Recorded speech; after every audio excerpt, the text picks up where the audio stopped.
A supplier quotes you $8 a unit. You do the math against your planned $18 selling price, see a healthy 55% margin, and place the order feeling confident. Then the actual bill arrives, and it isn't $8 a unit anymore. Freight, duties, and everything it takes to get that product from a factory overseas into a warehouse you actually control commonly adds 40 to 80% on top of that original quote. The margin you built your entire pricing strategy around was never the real number. That single gap between what a product is quoted at and what it actually costs once it's sitting in your hands is one of the most common reasons new e-commerce sellers think they're running a profitable business, right up until they genuinely aren't. Layer rising advertising costs on top of that miscalculated margin, and you get an industry where average net profit for new online stores commonly sits at just 2 to 5%, a number that leaves almost no room for a single expensive mistake.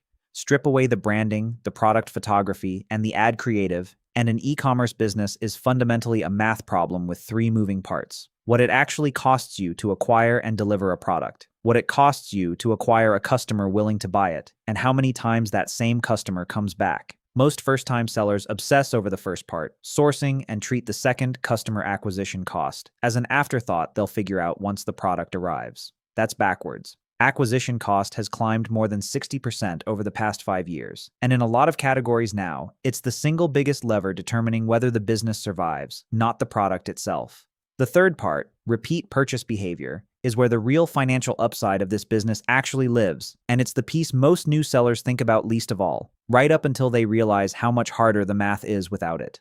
Compared to almost every other business in this series, the entry cost here is genuinely low, which is exactly why the competition is so relentless. A lean, single product launch, inventory, a basic storefront platform, initial ad spend to test the market can realistically get underway for a few $1,000s. There's no lease, no build-out, no equipment financing standing between an idea and a live listing. But that low barrier hides a real, recurring cost most first-time sellers underprice from the start: customer acquisition. Costs to win a single customer commonly range anywhere from $45 up toward $250 or more, depending heavily on category, with electronics sitting at the expensive end and categories like pet care or food and beverage typically running cheaper thanks to naturally higher repeat purchase rates. The real capital requirement in this business isn't the product, it's the advertising budget needed to actually find customers willing to buy it. An ongoing cost that never fully goes away the way a one-time equipment purchase would. Low startup costs make this business easy to start and genuinely hard to run well. Here's what trips up first-time sellers most consistently. The number on your supplier quote is not your real product cost. Freight, import duties, and the general cost of actually landing goods domestically, post-2025, commonly runs 40 to 80% above the original factory price for internationally sourced goods. Meaning, the margin calculation most new sellers build their entire pricing strategy around is wrong before a single ad dollar gets spent.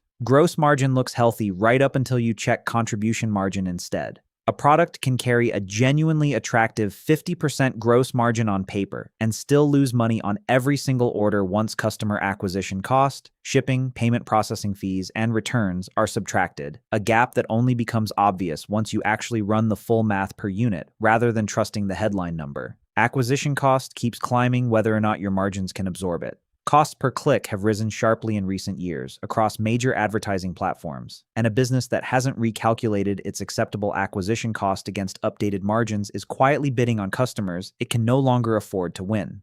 Most marketing spend genuinely goes to waste. Roughly 42% of e-commerce marketing budgets end up spent inefficiently, chasing channels or campaigns that never deliver customers worth what they cost. A number that should worry anyone assuming its spend automatically converts into growth. Assume the store is live, inventory is in stock, and orders are actually coming in. Here's what determines whether that activity is translating into anything real. Recommended guidance in this industry points to keeping customer acquisition cost at roughly 1/3 or less of a customer's total lifetime value, the widely cited 3-to-1 ratio. Though most scaling brands in practice run closer to 1.5 to 2.5 times, a meaningfully thinner cushion than the textbook target suggests. And this is the part that quietly separates stores that survive their first year from ones that don't. Net margin for a brand new store commonly sits at just 2 to 5%, while established, well-run operations can reach 10 to 20% once product cost, shipping, CAC, and returns are genuinely under control. That gap isn't about product quality. It's almost entirely about whether the underlying math was disciplined from the very first sale or discovered to be wrong only once the ad spend and the returns had already piled up. Here's the calculation that changes how the entire business should be evaluated, and it has nothing to do with the product itself. Compare two customers acquired at the exact same cost, spending at the exact same 55% margin. A one-time buyer, purchasing once at a $50 average order value, generates roughly $60 of actual profit over their relationship with your store. A subscriber, buying repeatedly at a smaller but recurring order size, can generate closer to $260 in profit from that same margin rate, simply because they kept coming back instead of buying once and disappearing. That's over 4 times the profit from an identical acquisition cost and an identical margin percentage, purely from purchase frequency. A store built entirely around winning first-time buyers is fighting the hardest, most expensive version of this business every single day. A store that's built real repeat purchase behavior into the product or the offer is quietly running a fundamentally easier, more forgiving version of the exact same business. The acquisition-dependent seller runs a business almost entirely on winning new, first-time customers, treating every sale as a standalone transaction. This seller is exposed to the full weight of rising acquisition costs with no repeat purchase cushion to soften it, and needs constant, growing ad spend just to maintain flat revenue.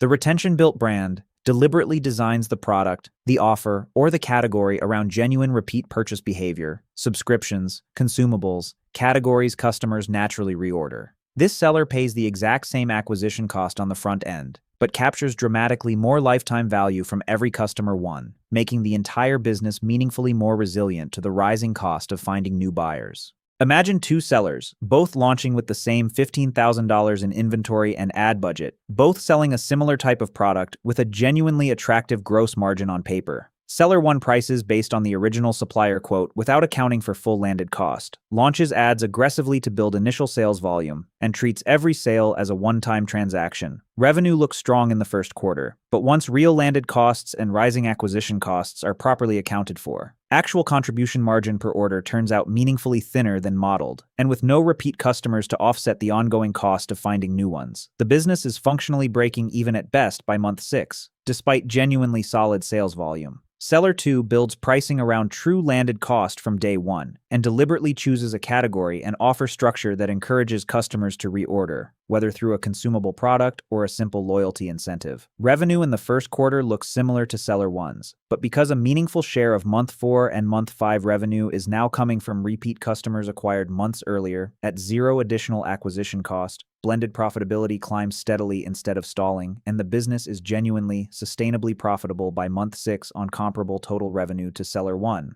Identical starting capital, identical margin on paper, completely different trajectory, because one business was built to need a constant stream of new customers, and the other wasn't. Starting an e-commerce business is not primarily a sourcing decision or a marketing decision made separately. It's a single connected math problem, real landed cost, real customer acquisition cost, and real repeat purchase behavior. And getting any one piece wrong quietly undermines the other two, no matter how good the product itself actually is. Whether you're launching with a few $1,000s or considerably more, the underlying bet is the same, that you've priced against what a product actually costs once it's landed, not what a supplier initially quoted, and that you're building something customers come back to, rather than something you have to keep reselling to strangers at ever-increasing cost. Get that connected math right, and this remains one of the more accessible, genuinely scalable businesses in this entire series. Get it wrong, and a healthy-looking margin on a spreadsheet can quietly become a business that's busy every single day and profitable almost none of them.